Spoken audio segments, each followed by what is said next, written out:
आज का वीडियो बहुत छोटा होने वाला है, कोई बहुत ज़्यादा डिटेल में नहीं जाएंगे और एक सिंपल सा क्वेश्चन है आज के वीडियो के लिए। क्या हम लोगों को एक्चुअली इंडियन फुटबॉल से कुछ भी उम्मीद रखनी चाहिए आने वाले टाइम में?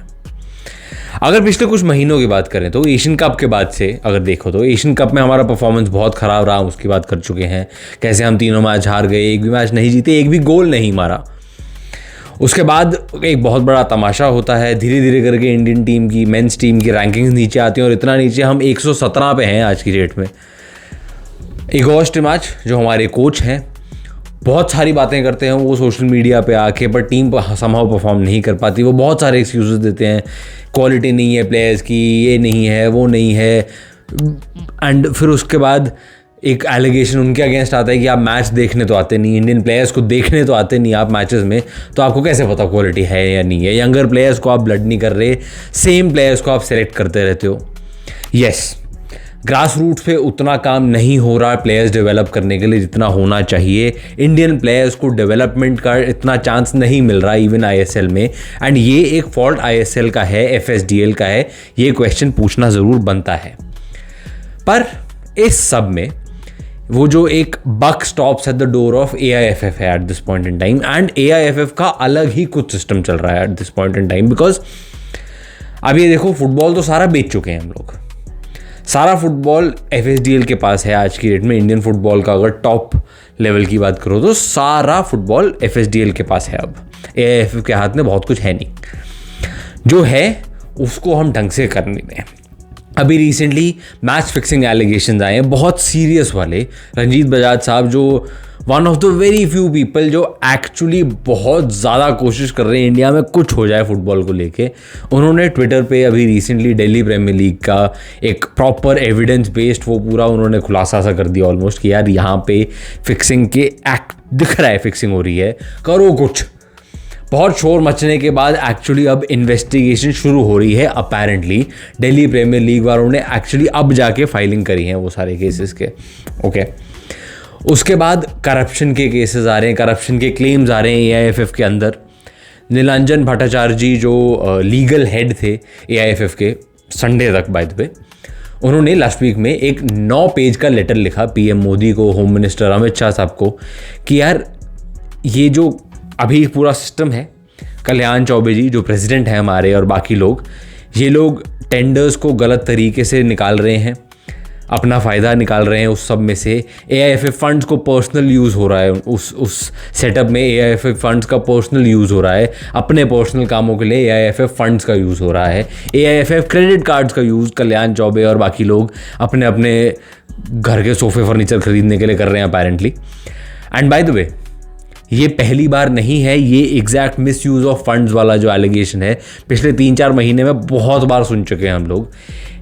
एक lack of action, match fixing allegations, corruption allegations,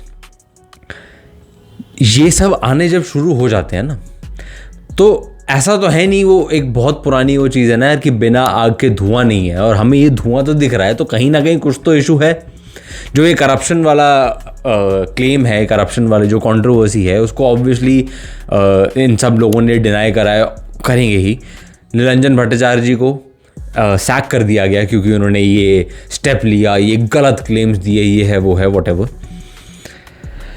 at the end of the day, अगर इतने सीरियस इश्यूज हो रहे हैं, हमें दिख रहा है एआईएफएफ की फंक्शनिंग में इश्यूज हो रहे हैं, हमें दिख रहा है इंडियन फुटबॉल की फंक्शनिंग में इश्यूज हो रहे हैं, इंडियन फुटबॉल लिटरली घूम घूम के कहीं नहीं पहुंच रहा। 140 करोड़ की आबादी में 117 रैंक पे हम हैं वर्ल्ड में। ये सिर्फ मेंस टीम की बात कर रहा हूँ, विमेंस फुटबॉल का तो अभी और ज़्यादा बुरा हाल है।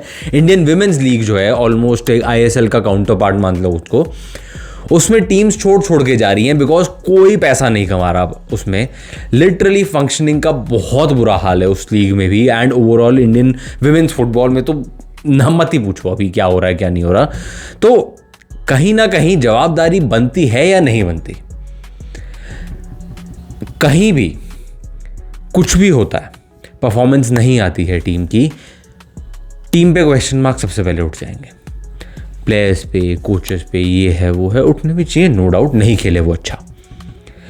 पर जो लोग रिस्पॉन्सिबल हैं फुटबॉल चलाने के लिए, जो बॉडीज रिस्पॉन्सिबल हैं फुटबॉल चलाने के लिए, जो लोग पावर पोजीशंस में बैठे हुए हैं, उनसे कब सवाल होंगे, ये मेरा सबसे बड़ा क्वेश्चन है। और अगर वो सवाल नहीं होते तो हमारा आपस में ये क्वेश्चन होना चाहिए कि क्या हमें कोई पॉइंट है इन सब चीज़ों के बारे में बात करने का।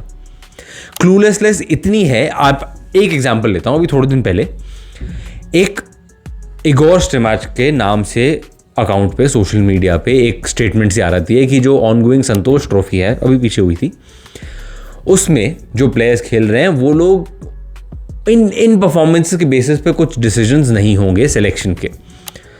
AIFF में अफरा तफरी मच गई, प्रेसिडेंट ने और बाकी सारे एग्जीक्यूटिव कमेटी के मेंबर सब एकदम बावले हो गए। अरे यार, उनका जो रिपोर्ट चाहिए है कि व्हाट्सएप ग्रुप पे ये यार ऐसे मत, ये तो गलत है, ऐसे वैसे एक्शन लेना है, ये लेना है, वो लेना है।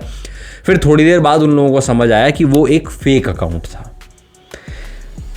इस लेवल की अगर क्लूलेसनेस है उस बॉडी में जो इतने बड़े फुटबॉल ऑपरेशन के लिए, and I am not saying world में इतने बड़े फुटबॉल ऑपरेशन के लिए, बट शेयर नंबर्स उस लेवल पे अगर आप देखो क्लूलेसनेस इतनी है तो क्या हो सकता है किसी को नहीं पता। अभी जब मैच फिक्सिंग का पूरा स्कैंडल निकल कर आया है, AIFF integrity officer Javed Siraj ने एडमिट किया है कि हमारे पास उनका पर्टिकुलर डिपार्टमेंट है, उनके पास इनफ फंड्स नहीं हैं, फंड्स और ज़्यादा चाहिए। इस पर्टिकुलर साइड को ढंग से चलाने के लिए फंड ज़्यादा चाहिए, नहीं तो कुछ हो नहीं पाएगा। एट प्रेजेंट उनके अलावा इंटेग्रिटी ऑफिसर पूरे भारत देश में फुटबॉल को देखने के लिए कोई और नहीं है। इकलौता इंटेग्रिटी ऑफिसर एक बंदा बैठा हुआ है, जावेद सिराज नाम के। ये तो हाल है। तो आप क्या उम्मीद लगाओगे एज फैंस? हम लोग क्या उम्मीद लगाएंगे एज प्लेयर्स? जो लोग अभी सिस्टम में घुस रहे हैं, जिनके पास कोई फाइनेंशियल बैकिंग नहीं है, जिनके पास कोई ऐसा सिफारिशी कुछ नहीं है, उन लोगों के लिए क्या एक्चुअल कुछ भी आगे फ्यूचर है? हम लोग 2024 में बैठे हैं। 2004, 5, 6, 7, 8 मैं ये वो टाइम बोल रहा हूँ जहाँ पे थोड़ा बहुत ये चीज़ों को मैंने देखा है काफ़ी पास से। अगर 20 साल में लिटरली हम वही साइकिल में घूम रहे हैं, अलग अलग तरीकों से, पर उसी साइकिल में घूम रहे हैं कि मैच फिक्सिंग भी होगी, ऊपर बैठे हुए लोग पैसे भी खाते रहेंगे, एक्चुअल फुटबॉल पे कोई काम नहीं होगा, लीग्स का कोई इज्जत नहीं होगी, तो genuinely this is all I want to know. And I really hope आप लोग इस वीडियो में नीचे कमेंट्स में बात करोगे इस बारे में मुझसे। I really want to know आपका क्या ओपिनियन है कि हम लोग जिन्हें इन चीज़ों से फ़र्क पड़ रहा है अभी तक एटलीस्ट, क्या हम ही पागल हैं सारे? क्या हमें बंद कर देना चाहिए? हमें कोई उम्मीद नहीं रखनी चाहिए इन सब चीज़ों से, हमें कोई उम्मीद नहीं रखनी चाहिए इंडियन फुटबॉल से? क्या ये एक पॉइंट पे हम आने वाले हैं बहुत जल्दी? नीचे कमेंट्स में बताओ ज़रूर। अगर वीडियो लगा कि यार और लोगों तक पहुंचना चाहिए तो नीचे लाइक का बटन प्लीज़ दबा दो, ताकि यूट्यूब महाराज जी खुद से पहुंचा दें, और आप भी शेयर करो प्लीज़, क्योंकि ये मेरे हिसाब से एक बहुत इंपॉर्टेंट क्वेश्चन है। क्या हम लोग ही गिव अप कर दें क्या? इन लोगों से तो क्या ही एक्सपेक्ट कर लोगे? तो प्लीज़ खुद भी कमेंट करो और लोगों को भी बोलो कि देखें, सोचें एंड बताएं क्या ये ही एक रास्ता बचा है हम लोगों के पास। बाकी अगर कंटेंट पसंद आ रहा है चैनल पे तो प्लीज़ चैनल को सब्सक्राइब करना मत भूलना। मिलते हैं आपसे अगले वीडियो में।